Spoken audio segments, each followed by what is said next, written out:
हृदय बसहु सुरभूप।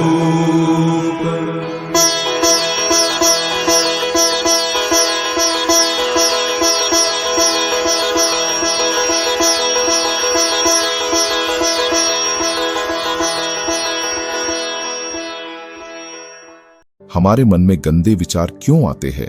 हम नहीं चाहते, पर फिर भी हमारे मन में गंदे विचार आते रहते हैं। लेकिन क्यों? मन ही हमारा सबसे बड़ा दोस्त और मन ही हमारा सबसे बड़ा शत्रु है। जब हम अपने मन के हिसाब से चलते हैं तो मन हमें भटका देता है, और जब हम अपने मन को संतुलित कर लेते हैं तो हम अपनी जिंदगी में सब कुछ पा लेते हैं। हम अपने मन में आने वाले गंदे विचारों को रोकने की कोशिश करते हैं, पर जितना हम रोकते हैं उतने ये विचार हमारे अंदर प्रवेश करते जाते हैं। आप जिस चीज से जितना दूर भागोगे उतनी ही वह चीज आपके पास आएगी। इसलिए उस चीज से भागो मत, बल्कि उस पर संतुलन कायम रखो। एक बार एक युवक गौतम बुद्ध के पास आया और गौतम बुद्ध से बोला, हे बुद्ध, मेरे मन में इतने गंदे विचार क्यों आते हैं? मैं नहीं चाहता कि मेरे मन में गंदे विचार आए, पर मेरे मन में हमेशा काम वासना के विचार चलते रहते हैं और मैं इनके बारे में सोच सोचकर बहुत परेशान हूं। मेरी ऊर्जा और समय ये सब सोचने में ही नष्ट हो जाती है, और ये सब विचारों की वजह से मैं कभी कभी शांत नहीं रह पाता और मैं हमेशा ही स्त्रियों को देखकर मोहित हो जाता हूँ, अपने आप को रोक ही नहीं पाता। बुद्ध मुस्कुराए और उन्होंने उस युवक से पूछा, क्या तुम्हें पता है ये काम वासना होती क्या है? फिर लड़के ने उत्तर दिया और कहा, बुद्ध, मुझे तो नहीं पता कि काम वासना होती क्या है, परंतु हाँ, ये जो भी है बहुत बुरी चीज है। फिर बुद्ध ने युवक से कहा, सबसे पहले तो तुम्हें यह समझना है कि प्राकृतिक रूप से जो भी चीज हमारे अंदर है वह बुरी नहीं है। हमारे जीवन में उसकी कुछ न कुछ जरूरत होती है। वासना कोई बुरी बात नहीं है, यह हमारे मन की एक भावना है जो हमें किसी न किसी चीज की कमी का एहसास करवाती है, और फिर हम उस चीज को पाने के लिए उस चीज की ओर आकर्षित हो जाते हैं। जैसे अगर तुम्हारे पास धन की कमी है तो तुम में धन पाने की वासना उत्पन्न हो जाएगी। इसका मतलब यह नहीं कि वासना बुरी है, बल्कि यह तो हमारे मन की एक प्रकार की जरूरत का एहसास है, और जब यह जरूरत शारीरिक हो तो हम इसे काम वासना कह देते हैं। युवक ने गौतम बुद्ध को कहा, बुद्ध, मुझे काम वासना का मतलब तो समझ में आ गया, पर आप मुझे ये बताइए कि ये आती कहां से है और कैसे आती है? गौतम बुद्ध ने कहा, काम वासना कहीं से आती नहीं है, ये तो हमारे ही अंदर होती है, और इसका होना तो जरूरी भी है, तभी तो मानव जाति का विस्तार होगा। युवक ने कहा, जब यह हमारे अंदर ही है और जरूरी भी है तो फिर लोग इसे गलत क्यों बताते हैं? बुद्ध ने कहा, यही समस्या है। लोगों ने काम वासना को गलत तरीके से सोच लिया है, इसे छिपाने और दबाने की कोशिश करते हैं। काम वासना गलत नहीं है, बल्कि काम वासना का गलत तरीके से प्रयोग करना गलत बात है। लोग जिसे पसंद करते हैं उसी के लिए जीने लग जाते हैं और उसके बारे में हमेशा सोचते रहते हैं, पर यह सब गलत है। बुद्ध ने युवक से कहा, क्या तुम्हें पता है कि जानवरों में भी काम वासना होती है? युवक ने उत्तर दिया, हाँ बुद्ध, जानवरों में भी काम वासना होती है, क्योंकि जानवर भी तो आखिर अपनी पीढ़ी को आगे बढ़ाएंगे। बुद्ध ने कहा, तो फिर हम जानवरों की काम वासना को क्यों गलत नहीं कहते? युवक ने कहा, मुझे नहीं पता महात्मा, आप ही मुझे बताइए। गौतम बुद्ध ने कहा, जानवर अपनी काम वासना का प्रयोग आनंद प्राप्ति के लिए नहीं करते, वह तो सिर्फ संतान उत्पन्न करने के लिए काम वासना का उपयोग करते हैं। जानवरों को प्रकृति ने इतनी समझ नहीं दी कि वह काम वासना को अपने सुख का आधार बना सके, जबकि मनुष्य अपनी समझ के बलबूते पर प्रकृति में पाई जाने वाली प्रत्येक वस्तु को अपने सुख के लिए अपने प्रयोग करता है। हम इंसानों ने ही काम वासना को अपने सुख का साधन बना लिया है, जबकि प्रकृति ने तो हमें अपने वंश को आगे बढ़ाने के लिए दिया था, लेकिन इंसानों ने इसे अपने जीवन का परम लक्ष्य बना रखा है, और इस तरह से काम वासना का बेलकम हो जाना गलत है। युवक ने बुद्ध से पूछा, महात्मा जी, ये काम वासना हम पर हावी क्यों होती है? क्यों ये बेलगाम हो जाती है? तब गौतम बुद्ध ने कहा, सुनो, अब जो मैं तुम्हें बताऊंगा उसे तुम ध्यान पूर्वक सुनना। काम वासना का सारा खेल तुम्हें समझ आ जाएगा, तुम्हें तुम्हारे सारे सवालों का जवाब मिल जाएगा, बस तुम्हें ध्यान से सुनकर समझना है। फिर गौतम बुद्ध युवक को बताना शुरू करते हैं। एक बार की बात है, एक आश्रम में गुरु और उनके शिष्य रहते थे। शिष्य रोजाना आश्रम के बाहर स्थित गांव में दीक्षा लेने के लिए जाते थे।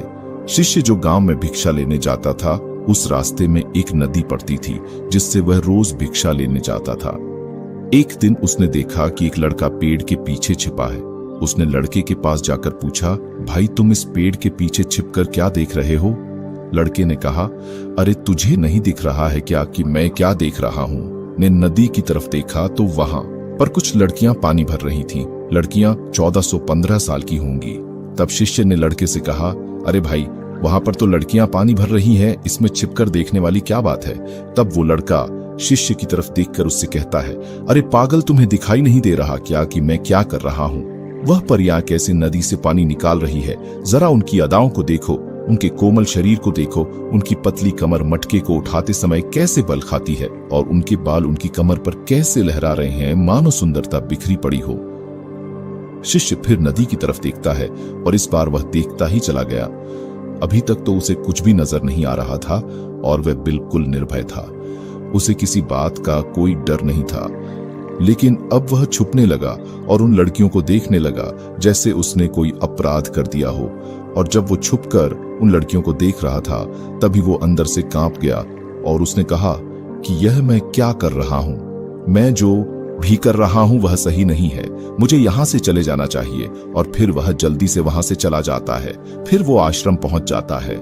आश्रम जाकर वह अपने कार्यों में लग गया, लेकिन जो अभी वह देखकर आया था वही उसकी आंखों के सामने बार बार आ रहा था। उसके मन में वही दृश्य चल रहा था। उसका मन वही सब कुछ देखने के लिए ललचा रहा था। उसका किसी भी काम में मन नहीं लग रहा था।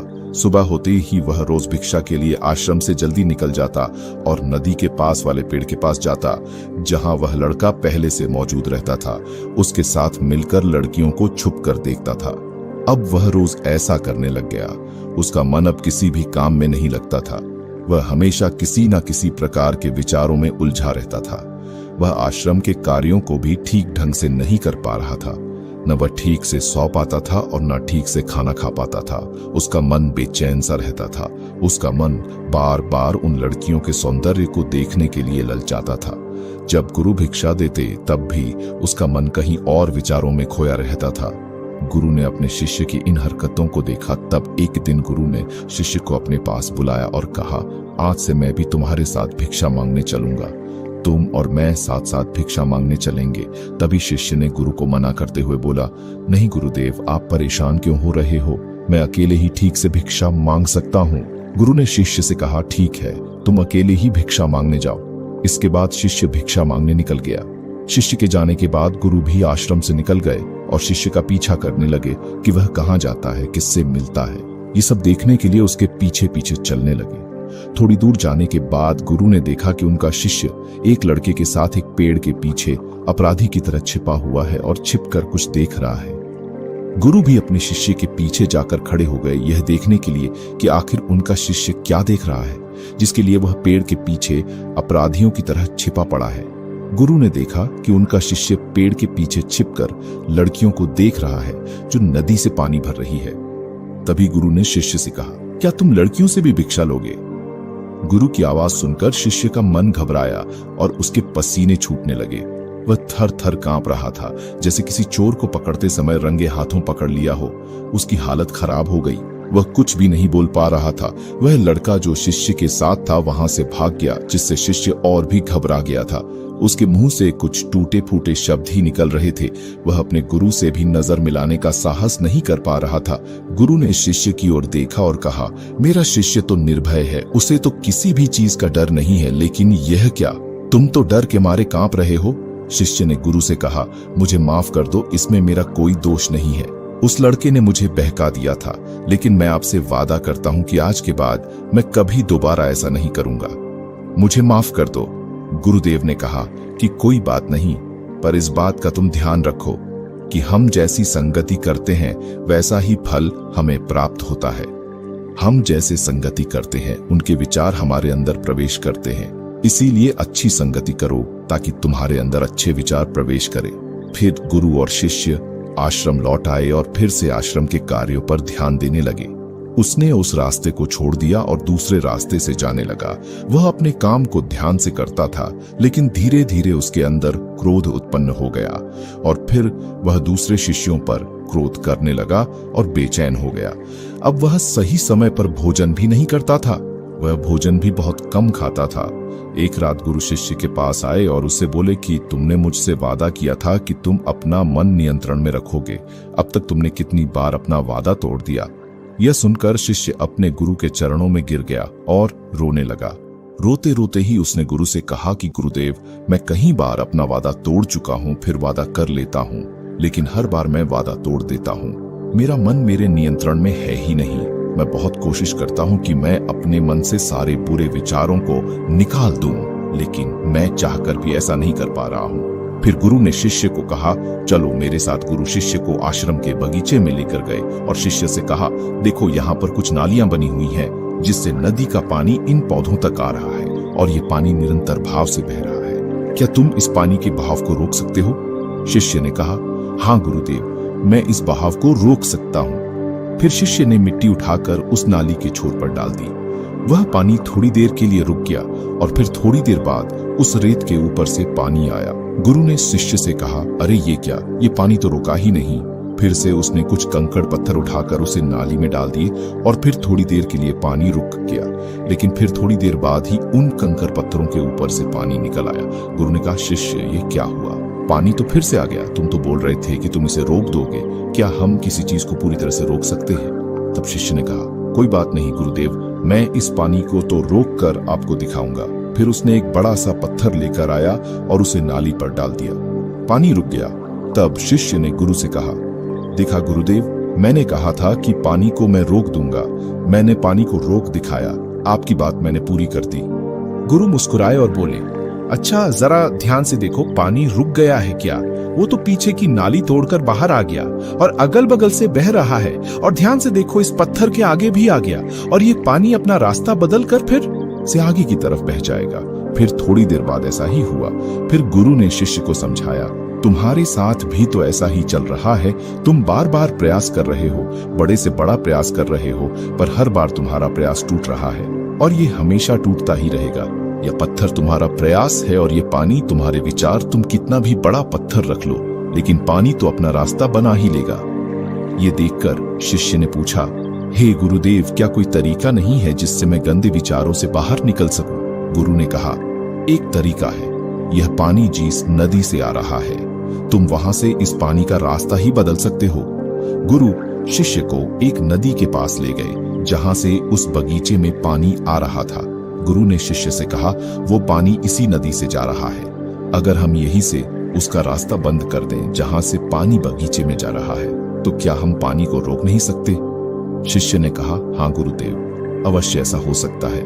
मैं इस पानी को यहीं से बंद कर देता हूँ, तब आगे की नाली में पानी जाएगा ही नहीं और फिर बगीचे में पानी ही नहीं जाएगा।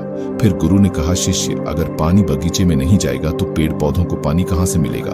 उन पेड़ पौधों को तो पानी की आवश्यकता है। फिर शिष्य ने विचार किया और कहा, मेरे मन में तो यह बात आई ही नहीं। इस पानी का बगीचे में जाना जरूरी भी है। गुरु ने कहा, और उन पेड़ पौधों में कुछ ऐसे हैं जिनको रोज पानी की आवश्यकता है। वो तो मुरझाकर मर ही जाएंगे, पानी तो हमें खोलना ही होगा। शिष्य ने गुरु की बात सुनकर पानी का रास्ता खोल दिया। तब गुरु ने पूछा, अगर हम इस नदी के पूरे पानी को बगीचे की तरफ मोड़ दे तो क्या होगा? शिष्य ने उत्तर दिया, गुरुदेव, वहां पर जितने भी पेड़ पौधे हैं वो सब गलकर नष्ट हो जाएंगे और वहां पर कुछ नहीं बचेगा। गुरु मुस्कुराए और बोले, तुम इस बात को समझो, हमें किसी भी चीज को रोकना नहीं है, बस हमेशा संतुलन बनाए रखना है। कम पानी से भी पौधे नष्ट होते हैं और ज्यादा पानी से भी पौधे नष्ट होते हैं। हमारा जीवन संतुलन से ही चलता है। गुरु ने शिष्य से कहा, अगर मैं तुम्हें कुछ कहूं कि तुम आम के बारे में मत सोचो, तो तुम्हारे मन में सबसे पहले किसका चित्र आएगा? शिष्य ने बोला, गुरुदेव, मेरे मन में तो पहला चित्र आम का ही आएगा। गुरु ने कहा, जब हम गंदे विचारों को जबरदस्ती रोकने का प्रयास करते हैं तो वे और भी मजबूती से हमारे अंदर प्रवेश करते हैं, इसीलिए हमें उन्हें कभी भी दबाने की कोशिश नहीं करनी चाहिए। फिर गुरु ने शिष्य को कहा, हमारे गंदे विचार बुरे लोगों की संगति करने की वजह से भी आते हैं। कभी कभी कामुकता हमारे अंदर होती नहीं है, लेकिन कुछ अश्लील लोगों के साथ रहने की वजह से यह हमारे अंदर हावी हो जाती है। फिर शिष्य ने कहा, गुरुदेव आप सही कह रहे हैं, मैं अपने मार्ग से भटक गया था। फिर वह शिष्य उस रात बहुत ही चैन की नींद सोया। सुबह अपने कार्यों को पूरे मन से किया और फिर सुबह वह भिक्षा लेने के लिए उसी रास्ते से गया जहां वह लड़का आज भी पेड़ के पीछे छुपकर उन लड़कियों को देख रहा बेहाल था। वह शिष्य उसे नदी पर गया जहां वह लड़कियां पानी भर रही थीं। उसने उन लड़कियों से पानी मांगा और उन लड़कियों में से एक लड़की ने उसे पानी पिलाया और उसे शिष्य के चरण छुए। शिष्य ने उसे आशीर्वाद दिया कि तुम्हारा कल्याण हो, जिससे कि मानसिकता सकारात्मक ऊर्जा से भर जाए। उसके चेहरे पर मुस्कान आ गई थी, जैसे कि उसे कुछ खोया हुआ वापस मिल गया हो। वह वापस अपने रास्ते से जाने लगा। तभी पीछे से वह लड़का आ गया जो पेड़ के पीछे छुपा हुआ था। वह शिष्य के पास आया और बोला, क्या बात है, आज तो तुमने नजदीक से दर्शन कर लिए, तुम तो मुझसे भी आगे निकले। तब शिष्य ने कहा, हम हमेशा दूसरों के दर्शन करने में ही व्यस्त रहते हैं, अपने दर्शन कर ही नहीं पाते। तुम कब तक इस पेड़ के पीछे छुपाते रहोगे? किसी को पसंद कर लो, उसे बोल दो।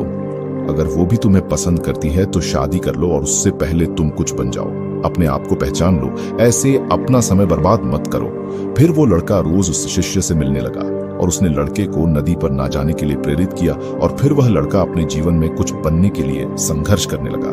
तो तुमने देखा कि संगति का असर क्या होता है। अपनी संगति बदलो, अपने विचार बदलो। गुरु ने शिष्य से पूछा, क्या तुम्हें अपने सभी सवालों का उत्तर मिल गया? तब शिष्य ने कहा, हाँ महात्मा जी, आपका धन्यवाद। तब गुरु ने शिष्य से कहा कि जब तुम्हारे मन में गंदे विचार आए तब तुम अपने आप को दोषी मत मानो। ये शरीर है और ये सब इसने हजारों वर्षों से सीखा है। एक केवल तुम्हारे सोच लेने से या शपथ लेने से ये टूटने वाला है नहीं, लेकिन तुम्हारे पास वो शक्ति है, वो ऊर्जा है जिसका तुम्हें संतुलन उपयोग करना है। तुम एक जीवित ऊर्जा हो जो कुछ भी अनुभव करने के लिए स्वतंत्र है। इसीलिए तुम अपने आप को पहचानो। इस कहानी से हमें यह सीख मिलती है कि हमारे विचारों का महत्व कितना अधिक होता है। हमारे विचार ही हमारे भविष्य की दिशा को निर्धारित करते हैं। हमें सकारात्मक विचारों को अपने मन में पूरी शक्ति के साथ अपनाना चाहिए ताकि हम सही दिशा में आगे बढ़ सके।